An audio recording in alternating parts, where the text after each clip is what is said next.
Last spring, the Ontario government struck an expert panel on intellectual property to help figure out ways to get universities to better capitalize on their innovations and inventions. That panel delivered its recommendations this month. One of the findings was that all of us need to better understand this entrepreneurial opportunity. With us now on the line from Windsor, Ontario to help with that, Myra Tawfik. She's a member of that expert panel and the Epicenter Professor of Intellectual Property, Commercialization and Strategy at the University of Windsor's Faculty of Law. And Myra, it's good to have you on TVO. How are you tonight? I'm very well, thanks, Steve. It's a pleasure to be here. Excellent. Let me just read a few statistics here to get our conversation underway.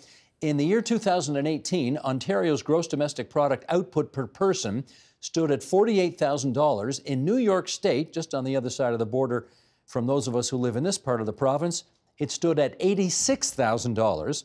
There's been a 17% decline in business spending on R&D in Ontario since the beginning of this century, and Canadian firms receive $3.9 billion in net payments from abroad for research and development services, but pay $8.3 billion to foreign firms for the use of intellectual property.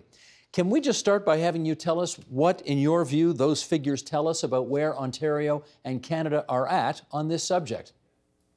Well, I think, I could borrow the term that the panel used routinely. I think this data tells us that there's something wrong in the state of Denmark, and we need to be able to sort of figure out how to improve those numbers. Especially on the intellectual property side. Okay, I guess you're putting yourself in the role of Hamlet here, so let's keep going. Absolutely, Shakespearean, yes.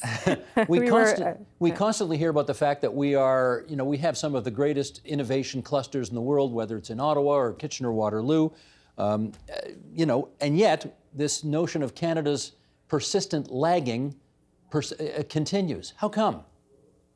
Well, I mean, I think one of the things we need to really recognize is we're terrific at developing new ideas. I mean, our education systems are unparalleled. We've got a lot of really creative and inventive people in Canada. The structures are there to encourage that front end, kind of the development of new ideas. The difficulty is that we haven't, as a matter of policy and practice, followed through on the tail end of what you do once you develop those new ideas. How do you capture them and sort of extract the value for the benefit of the Ontario economy, or the Canadian economy, and that the back end pieces are the pieces that we haven't paid, as a matter of policy, a lot of attention to. And it was the focus of what the expert panel was studying. There's a new expression that emerges from all of this called the intangible economy. Yes. Maybe you could help explain what that is. Well, I don't know if about 30 years ago, or a little bit over 30 years ago, the Western industrialized countries saw that their competitive advantage in the international marketplace would rely increasingly on what we called the knowledge-based economy. That, in other words, we would manufacture, to use a 20th century term, but develop ideas and knowledge and trade in the knowledge across borders in order to maintain and grow our quality of lives and our prosperity.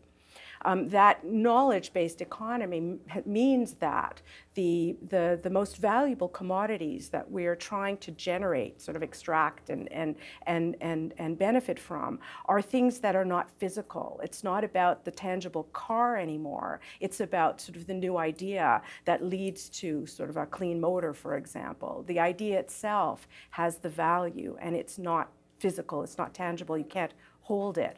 And the only way you extract value from it is through legal mechanisms that are called intellectual property rights that create a boundary around the idea, so that the individual who originated or owns the idea or the invention or the patent, or however we want to frame it, the intangible, would be able to exclude others from competing or making, selling, or stealing, whatever the idea that is protected by this legal fence.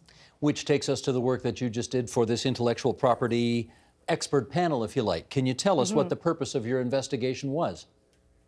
Well, I mean, the numbers that you you cited at the beginning of our conversation sort of are numbers that, continue. There are all kinds of, global innovation sort of standards and studies put Canada fairly low on a number of indicators. I mean, one of the indicators is number of patents as a proxy or sort of a suggestion of how innovative a country is. And so there's all this data that says that we're lagging behind.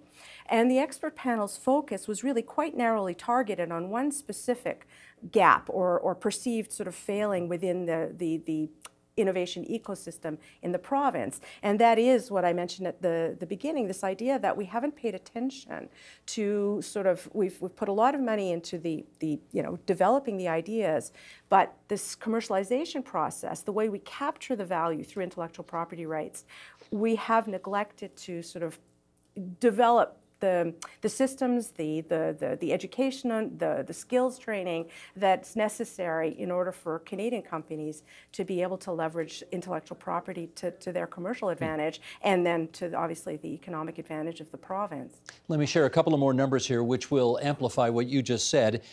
If we take the year 2017, which may be the last year for which figures are available, our top universities in this country spent on research and development $5.7 billion, which sounds like a lot of money, but they earned in licensing less than $75 million, which is a return on investment of 1.3%, not all that robust. If you do the same contrast for the United States, not 1.3% as we get, but 4.6% return on investment for their universities. 1.3 versus 4.6. Why such a big gap there? Well, I think, I'm obviously living in a border town, and the University of Windsor, I think, is very well positioned to sort of get a bit of a sense of what happens and what the differences are in the landscape in the United States. And when this sort of and it was a deliberate shift to this knowledge-based economy and this transformational, sort of really disruptive movement away from manufacturing to trading in ideas. When that started to occur, the U.S. started to implement, both at the sort of legislative level, but also sort of at the practical level, operationalizing on the ground, sort of the types of resources and supports they were going to need to support that innovation economy, or that intangibles economy, or the knowledge-based economy. And so they started with, in the late 1980s and early 1990s by making intellectual property rights an integral part of international trade negotiations. So NAFTA, the WTO, sort of came on stream, now included trade in intellectual property alongside trade in tangible goods. And that led to sort of the recognition that, you needed experts around the table who could help companies sort of develop the intellectual property, increase the company value because of the intangibles, and trade globally in those intangibles. So just as an example from my own corner of the world, in the late 1980s, early 1990s, the lawyers, the intellectual property lawyers, the Michigan State Bar, went to the two law schools in Detroit, the University of Detroit Mercy and Wayne State Law School, and said to them, intellectual property is going to be a big deal for us. You need to teach it more. We need lawyers who can graduate with intellectual property expertise.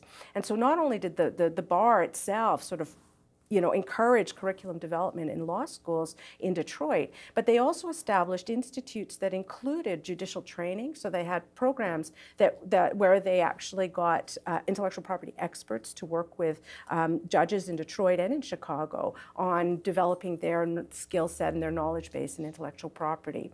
That led also to the establishment and the proliferation of United States Patent and Trademark Office certified law school clinics. So law students get the opportunity to actually file patents on behalf of American and Canadian inventors using the U.S. patent and trademark system.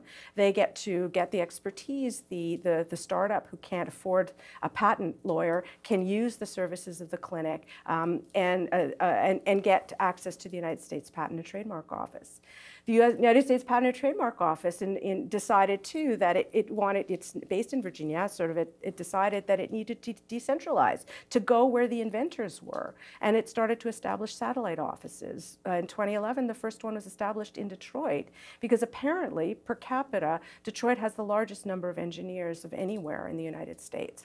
So there was a much more aggressive plan of action, both at the policy, international level, domestic, legislative level, but also how it manifested on the ground in terms of helping inventors in the United States and other creators sort of access the services they need in order to be able to maximize the commercial advantage of their ideas. And let me guess, we're doing little or none of that here. Yeah, we haven't quite got there. I mean, there have been some really important initiatives. The federal government in 2018 initiated a national intellectual property strategy.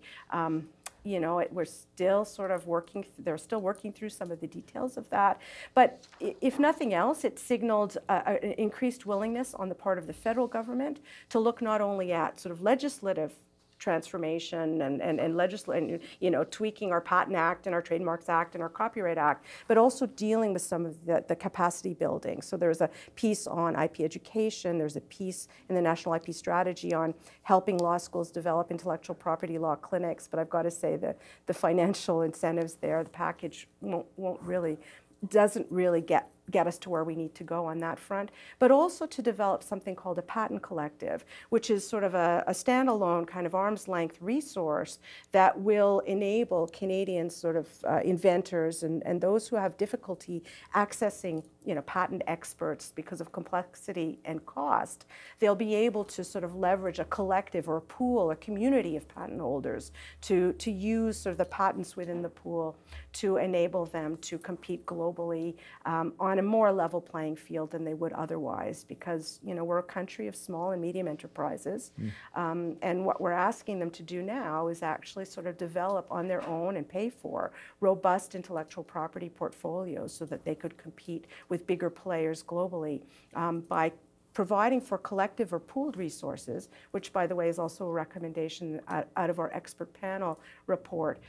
We can better kind of pool or come together collaboratively to help shore up some of the gaps in our capacity. You did mention the federal government in the midst of that answer, but I didn't hear the two words Queen's Park. Do you know whether anybody at Queen's Park is adequately seized of this to do what's required? Well, that's what the expert panel is. That's what we're there for, in a way. But the Queen's Park has been, obviously, they entrusted us with this particular mandate, and they have been, you know, extremely sort of open and interested, sort of in the paths that we've been taking and the recommendations that we've been making. So I think there's the provincially and federally, I think government, especially those in economic development and in sort of the relevant spaces, innovation, need to be more up to speed. They need to feel sort of, they need to understand this intangible economy much more significantly than they might now. They need to develop IP literacy as well. But it's coming. I mean, what the province has done by entrusting us with the work, the panel, by entrusting us with this work, I think for me is a very important signal that they're taking this seriously. And sort of obviously with the implementation of our recommendations, we should start to see at least some of these obstacles start to lessen a little bit. We're talking about incremental steps here. You know, there's no kind of magic solution. It's a lot of time and effort to develop sort of a skill set, to change sort of some of the culture on university campuses, but we're there, we're getting there slowly but surely, and I'm optimistic that with the efforts of the panel and the collaboration of all of the people we consulted, all of the stakeholders within this innovation ecosystem in the province we're actually kind of going to be able to collaboratively make change. Optimistic seems like a good place to leave this. So, Myra Tawfik, Professor of Law at the University of Windsor, it's good of you to join us on TVO tonight. Thanks so much. Thank you very much. It's been a pleasure.